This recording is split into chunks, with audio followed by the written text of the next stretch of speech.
Okay, so we had a terrific team of people working with us. Once we decided on the editing, we did the editing in-house on Final Cut Pro. If some people know that, you know that editing system, and then we took it to somebody who specialized in color correcting. So he made the look of the film work, and then as you saw, we had elements from actually 9 different sources. We had those interviews that we did, which were on DV Cam, if you know that standard definition.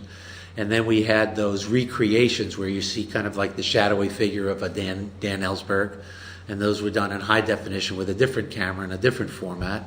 Then you had the old newsreel footage from television, and you had the old newsreel footage from film, you know, people out in the field. Photographs. We have a graphic designer in-house that made some of the, like the title treatment where it says Most Dangerous Man in America, you know.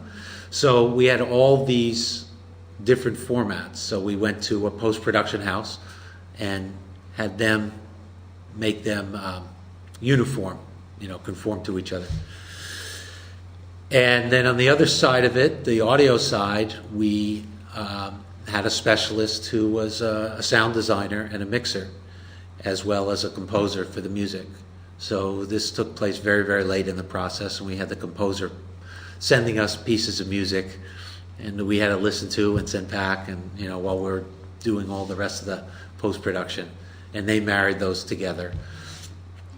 And then finally, when all that was married together and was put together digitally on a digital file on a hard drive, we knew that we were going to try to qualify for the Academy Awards and release it theatrically, which meant getting it to 35 millimeter film. And so that was a final step when we went to a lab that specializes in that.